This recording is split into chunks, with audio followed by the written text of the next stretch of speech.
العالم السفلي أسراره كتير، عالم مظلم ومخيف، ولو حاولت تدخل فيه مش هيبقى في مصلحتك خالص. ما بيدخلش العالم ده غير الناس اللي قلوبهم سودة، اللي كل مبررهم هو الانتقام وبس. وخلي بالك لو حبيت فيهم تدخل العالم ده لازم تعرف ان قوانينه مختلفة خالص عن العالم بتاعنا. يعني مثلا غلطة فيه ممكن يكون تمنها موتك، وده اللي هنعرفه في قصة النهاردة. قصتنا النهاردة قصة حقيقية حصلت في تركيا. الحكاية كلها بتبدأ مع أزنور اللي خدت صاحبتها وراحت لساحر متمرس في السحر الأسود، عشان كان في كام سؤال كده في دماغها كانت عايزة تعرف إجابته. أول ما راحت للساحر قالت له أنا بحب قدرة ابن عمتي جدا، بس يا ترى هل هو بيحبني؟ ولو اتجوزنا هنبقى مبسوطين مع بعض ولا لأ؟ قال لها ثواني والجن هيرد عليكي.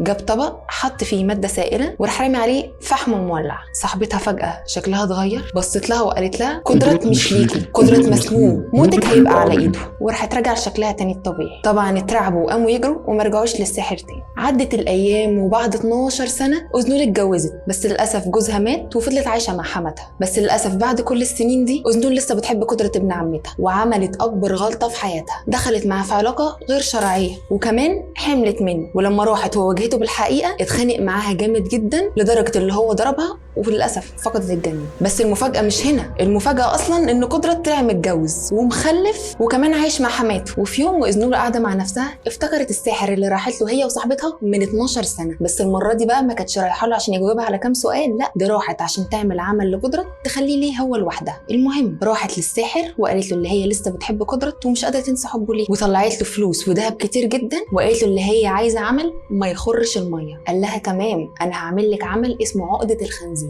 العمل ده هيخلي قدرة ليكي لوحدك وبس.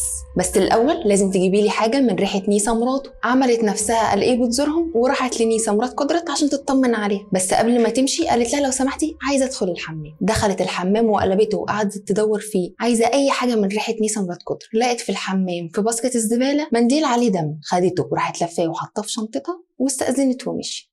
بس عشان العمل يتم كان لازم له كام حاجه كده تانية غير حاجه من ريحه نيسا. الساحر راح للمزرعه بتاعته وخد خنزير وقعد يقرا عليه طلاسم وراح ذبحه ومطلع مصارينه بره. راح المقابر وخد جثه كانت لسه مدفونه وطلعها وشرح رجل الجثه وراح واخد عظمه الرجل ومشي. أزنور راحت له بالمنديل اللي عليه دم بتاع نيسا وبدا يحضر العمل. خد طبق وحط فيه ميه وحط فيه المنديل اللي فيه دم وراح دلقه على مصارين الخنزير وراح ماسك المصارين وراح لففها على العظمه بتاعت رجل الجثه اللي جابها من المقابر. ورفع الساحر عظمة الرجل لفوق وقعد يقول الطلاسم وراح واخد الصورة اللي أزنور جابتها له بتاعت نيسا وكتب عليها طلاسم من ورا وراح حاططها في دم الخنزير وقطعها 5 قطع وكمل كمان في الطلاسم اللي هو بيقولها. وراح واخد الصورة اللي قطعها 5 قطع واداها للمساعدة بتاعته وقال لها كل يوم تحط قطعة لأكل الكلب لمدة 5 أيام. وكمل في الطلاسم اللي هو بيقولها لحد ما الجن لبس أزنور قدامه وقعد يردد معاه نفس الطلاسم اللي هو بيقولها. والساحر راح باصص لأزنور وقال لها كده مفعول العمل ابتدى لمدة 5 ليالي، وفي الليلة ال5 نيسا وكل نسلها هيموتوا وقدرة هيبقى ليكي انتي وبس. ومع أول يوم نزلت فيه المساعدة بتاعت الساحر حطت قطعة الصورة للأكل بتاع الكلب، ابتدت معاناة نيسا وأهلها. نيسا كانت نايمة عادي جدا، فتحت عينيها لقت راس خنزير قدامها، قامت وجرت وطلعت بره الأوضة. ما كانتش مصدقة اللي هي شافته بس قالت نفسها أنا أكيد بتخيل. وأول ما دخلت أوضة بنتها وشافت العروسة بتاعتها خدتها وقعدت تقص شعرها بالمقص وقعدت تبلع في شعر العروسة لحد ما كانت هتتخنق، بس الحمد لله ربنا ستر وما حصلهاش حاجة. جريت على قدرة جوزها وقالت له اللي حصل معاها، بس طبعا قدرة كان قلبه قاسي جدا معاها وقال لها انت مجنونة ولا ايه؟ اكيد مش مصدقك يعني. تاني يوم أزنور راحت عشان تراقب بيت قدرة ابن عمتها من بعيد عشان حست اللي هي ندمانة. فالمهم فضلت واقفة وبعد كده روحت بيتها وهي قاعدة فجأة لقيت الباب بيخبط. قامت تفتح لقت جوزها الميت واقف ووشه كله دم وماسك مشرط في ايده وبيقول لها انت عمرك ما حبيتيني، انت حبيتي قدرة وبس. وحاول يتهجم عليها ويقتلها بس فجأة حماتها ظهرت وكل ده اختفى من حواليها. أزنور حكت لحماتها اللي حصل معاها بس حماتها قالت لها انت اكيد بتتخيلي، اكيد ده مش صح. بس للاسف بعد ما حمات أزنور مشيت من قدامها أزنور بتبص على الارض لقت المشرط اللي كان في ايد جوزها واقع على الارض. يعني ده فعلا كانت حقيقة، أزنور ما كانتش بتتخيل ولا حاجة. تاني يوم الصبح طلع ونيسا ودت بنتها المدرسة وروحت عشان تحمي مامتها. حمت مامتها وخلصت وراحت حطت على البوتاجاز حلة شاي بلبن وراحت تعمل حاجة. رجعت المطبخ لقيت مامتها ماسكة حلة الشاي بلبن وراحت دلقاها على نفسها بس للأسف اتحرقت وماتت. والحادثة دي كانت كفاية قوي على اليوم ده. في اليوم الثالث من ال5 أيام نيسا كانت حزينة جدا على موت مامتها، بس كالعادة قدرت ما كانش فارق معاها حزن نيسا ولا حاجة. في اليوم ده روح البيت من شغله متأخر، حاول يفتح الباب معرفش، فجأة الباب اتفتح لوحده وبنته طلعت قدامه وقالت له انت السبب، انت اللي خليتني عميان. طبعا قدرت زعل جدا، ازاي بنته تقول له كده. دخل وراها البيت ورجله جابته على اوضه النوم، لقى ستات كتير جدا قاعدين في الاوضه وفي وسطهم نيسا وأذنول، بس كان شكلهم وحش قوي، مش هم نيسا وأذنول الحقيقيين. فجأة بصوله وهجموا عليه وحاولوا يقتلوه، بس بنته ظهرت فجأة وكل ده اختفى من حواليه. طبعا قدرة اتجنن وراح حكى لنيسا كل اللي حصل معاه وقال لها انا لازم اروح لشيخ عشان اعرف ايه اللي بيحصل معانا ده. قدرة اتفق مع الشيخ اللي هو هيجيب له نيسا، عشان الشيخ قال له ان نيسا راكبها جن، هيجيبها له ويشوف ايه اللي بيحصل معاه.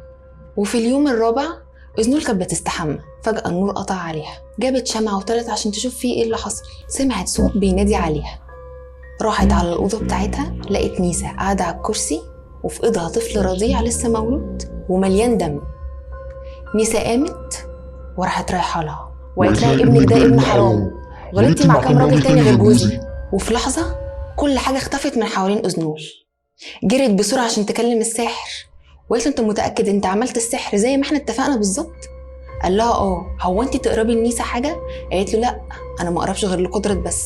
قال لها خلاص تمام، طالما انت ما تقربيش لنيسا اي حاجة يبقى اطمني والعمل ماشي تمام. في نفس الوقت ده حمات أذنول كانت بتتصنت عليها وسمعت كل حاجة وعرفت كل حاجة عن العمل، جرت بسرعة على بيت قدرة عشان تحذره وتقول له ايه اللي بيحصل معاه. أذنول كانت قاعدة بتاكل وفجأة كل الأكل اللي معاها في الطبق اتحول لدود.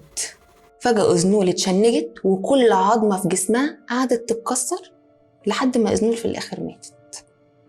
في نفس الوقت ده نيسا كانت قاعدة بتتكلم مع بنتها وفجأة جابت ملاية بيضة وراحت معلقاها في السقف عشان تقوم تشنق نفسها.